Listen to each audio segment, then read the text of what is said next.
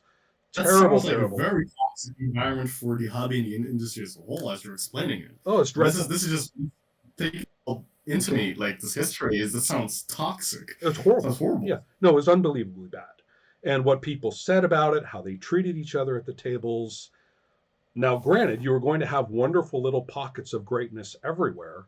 But when you did, it was because they had done game design at their own table with what they were using, right? And often without realizing it, and had a much healthier relationship among one another. Also, I cannot stress so hard that the perceived unity across role players did not exist. That you had a lot of people who were literally closeted. Gaming was closeted away from their lives, and their group as such was closeted away from any other role players. That was the state of the art culturally. So a lot of the 90s work was attempting to create what they called communities, by which they meant captive markets that bought the same things and then would come together in specialized conventions, like, to be together. So what I'm isolate. Mm-hmm. So then a weird thing happened, which was, as I say, this interweb world thing, right, occurs. And all of a sudden, everybody can watch porn everywhere. And which is basically what's used for the majority of the time. Porn and gossip. I mean, it's my children, have a joke that, when we finally do find the first cave painting, it's going to be boobs and butts. So, I mean, at our core base, it's just how we are. So, this reason, this is how we are. Yeah.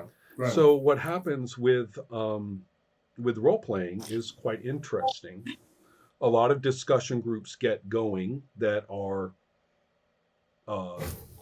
passionate, and one of the first things that's discovered, both in some of the major fandoms which had thought of themselves as sort of unified, for example, people who were heavily into this setting called Glorantha, which had been associated with RuneQuest, or people who were very into Dungeons and Dragons as such. I am a D&Der.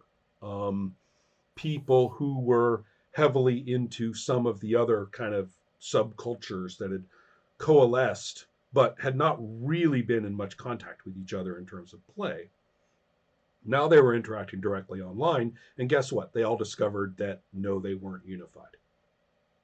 No, they didn't play the same thing. We also discovered that a ton of games that everybody had forgotten about or considered completely dead and gone, destroyed by, their failure to compete, were very, very, very loved and enthusiastically played. And people put up all this stuff that they had generated for their games online. So games like Marvel Superheroes, games like Bushido, games that had been almost bywords for, oh yes, that little game that didn't make it, turns out to have made it in the most important way for all these years. Hundreds of people are like, I play that still. Oh God, that's great what you put up here. This is what we did, and all these pages suddenly appear online. So the difference between the customer's experience of role playing and the practitioner's experience of role playing, the the disconnect there was tremendous. The vocabulary for talking about what we were doing was poor to absent. The full of generalizations, full of imprecise terms, full of claims, full of just this the first few internet forums for role playing discussion boomed into chaos, absolute nuts. I can definitely imagine something along those lines, especially within the context of that time. Mm-hmm. Yeah, well, and Being again, very the internet at that advanced. time, that internet at that time is what today we call the dark web. I mean, Right, okay. I mean, there wasn't, Right, you didn't get notifications. right, You right. didn't have platforms. You didn't sign on to platforms. You know, there's no Yeah. social media. So, I mean, it's like you and your little spaceman spiff ship, you know, driving around and you land on this planet and you're like, what's it like here? Yeah, I love that. Yeah. Right. And so, with that happening, I had a notion to put up this game that I had been working on out of several, but this is the one that had kind of taken off and I realized was really my passion in play. And it really drew very heavily on lessons from multiple games going all the way back to 1978. So I basically said, you know, I would like to make this available. And who knows why I did this, but I figured out a way so that people could pay, they could ask me for it. I would send it to them over email, and then they would pay me $5. And they would, you know, how would they pay me $5? They would put a $5 bill into an envelope and send it to my physical address. That's epic. Okay. Now, charming and Horatio Alger as this stands, no, I did not get rich. But I did receive a surprising number of $5 bills. And I had a little email mailing list, and it became a pretty intense discussion community. Right. So taking that to some of the online forums and basically generating this as, and I said, all right, I'm going to write 2 little essays. And I wrote 2 little essays, and this was in 1998. One was called System Does Matter, which was a very provocative title at the time. Right. And then second was called The Nuked Apple Cart, but it was basically describing the industry. You know, the phrase is there's an apple cart, and then the apple cart gets tipped over, and everything's ruined, and everything has to change. Well, I'm saying it's not just tipped over. This thing's nuked. So I basically described distribution as I saw it and said, this is trash. This is borderline evil, really. You know, the last thing you should ever do is try to get your game into a bookstore. So at that point as well, in 1998, everybody learned what a PDF was. I mean, they've been sitting in our printers the whole time, but nobody had noticed. Everybody's searching for like the common file that could be used by any computer, and the printer's like, I got this right here. But it took a long time to figure it out, but they did. And so I then started providing Sorcerer as a PDF. And now, having gained this much more, the internet having changed a little bit, now you can actually take payments. It's pre-PayPal. You have to actually set up a credit card. You know, it's kind of like this is going to sound so awful, but you know those handheld little, you know, credit card swiper things, you know, that are paper. Yeah, paper receipts, right?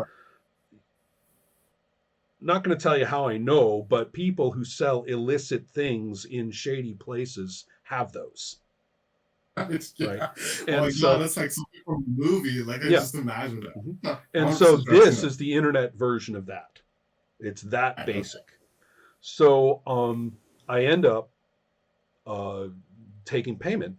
Turned out that by 6 months, I was the first person to sell games as PDFs. Monty Cook started just a little bit after I did.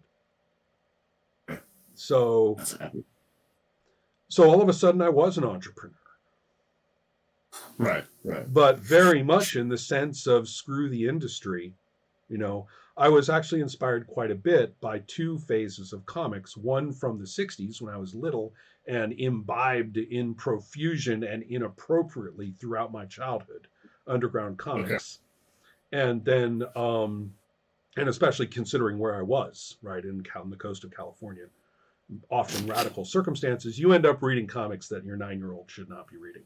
So, anyway, so I there's that. And then secondly, then the big wave of independent comics in the 1990s, by which independent meant that if you made it, you own it, Okay. which none of the people espousing this would acknowledge is associated with a certain German philosopher economist of a couple of centuries ago, but kind of is. So, Right. so I said, okay, that's my thing: independence in role playing publishing. That's what it is. You make it, you make it available. We have this internety thing. You can do it for free. You can do it for money. You can do it physically. You can do a PDF. You can, basically make it huge or little or whatever you want. That's what we should do. Right. So, Right. in many ways, I did not join the industry. I was its first formal anarchist. That's amazing, man. I'm eating this up. This is like the best story. This is amazing. It wasn't as Okay, much so you were fun. basically It you were one of wasn't the as first fun to as it see. sounds. I can say that Well, much. that's not that's true. Right.